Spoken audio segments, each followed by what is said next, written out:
There is a suburb in Australia right now where properties are growing at 38% per year, while everyone's obsessing over Sydney and Melbourne's million-dollar price tags. Smart investors are quietly building wealth in suburbs most people have never heard of. Well, here's the reality. You don't need $1 million to build a profitable property portfolio. You need the right information.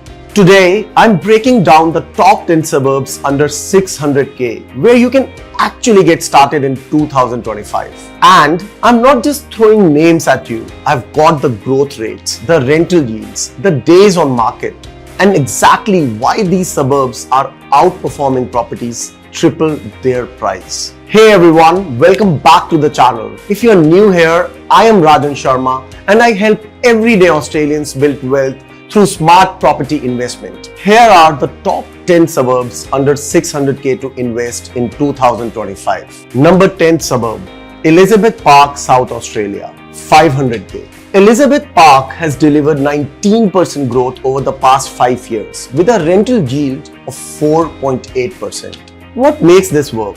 Major employment nodes. We are talking manufacturing, defense, and logistics jobs right on the doorstep. This isn't just a bedroom suburb.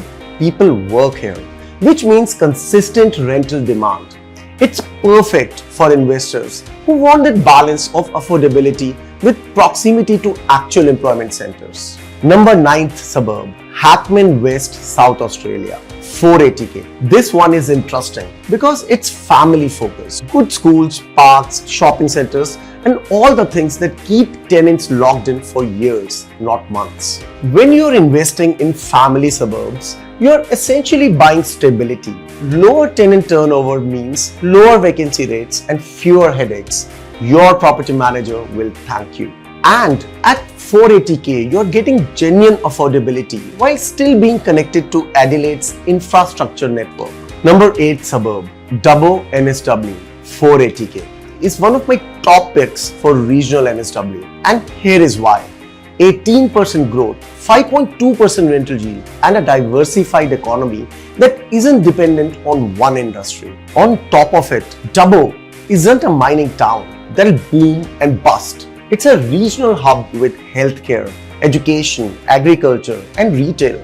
This economic diversity is your insurance policy against market volatility. Plus, Dubbo's been getting serious infrastructure investment. For those of you building a regional property portfolio, Dubbo needs to be on your shortlist. Number 7 suburb, Para Hills, South Australia, 470K. This suburb represents what I call reliable returns. It's not the flashiest pick, but it's established, it's connected, and it's affordable. Good transport links mean renters can access employment across Adelaide.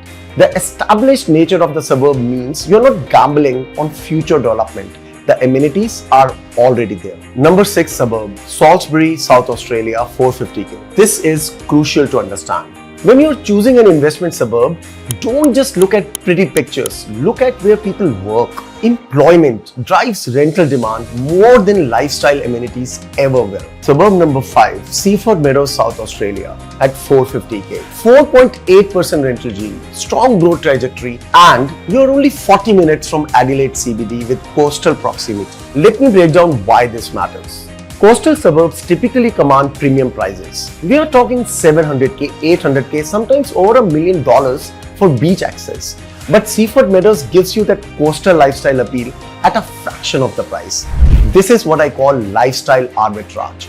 You are buying into a location that appeals to renters and future buyers because of lifestyle factors. But you're paying regional prices, not coastal capital city prices. Suburb number 4, Vendouree, Ballarat, Victoria at 430K is where Victorian investors should be paying attention. 65% growth over 5 years with a 4.8% rental yield and vacancy rates around 1.34%. Ballarat is experiencing something special right now. It's close enough to Melbourne for the commute, but far enough to maintain affordability.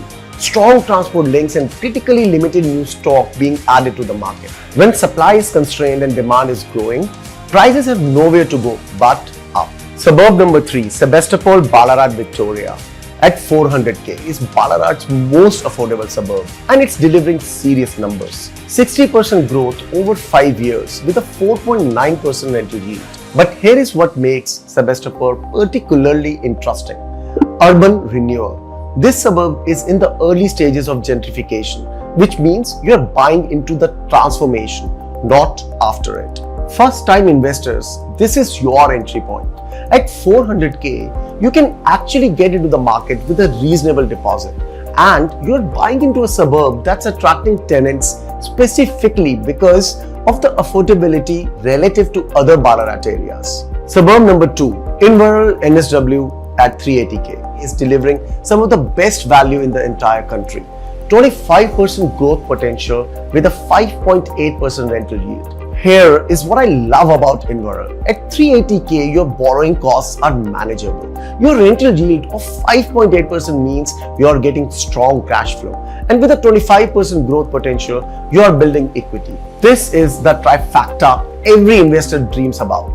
Affordable entry, positive cash flow, and capital growth. For those of you just starting out or looking to add to your portfolio without over-leveraging, Inverell is incredibly compelling. And now it's time for the number 1 suburb, Spalding, Western Australia, 398k. And here we are, number 1, the suburb that's dominating national investment rankings right now.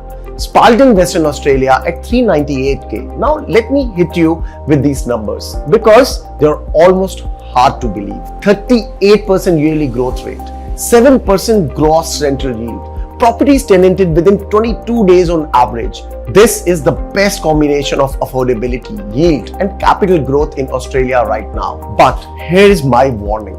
Suburbs growing this fast don't stay under 600k forever. The window of opportunity doesn't stay open indefinitely.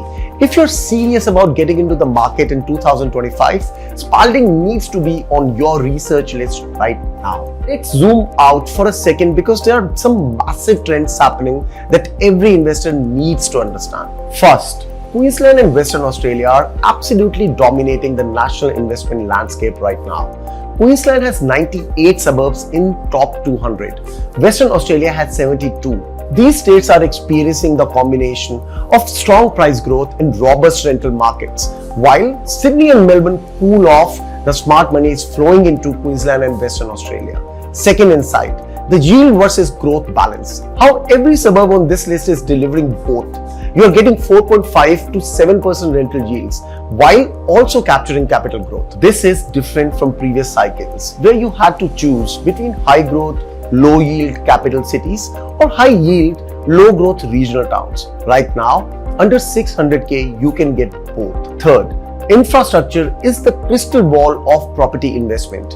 Every single suburb on this list either has infrastructure already in place or major projects underway. That's where population growth follows. And where population grows, property values follow. Here is my strategy framework for under 600k investing.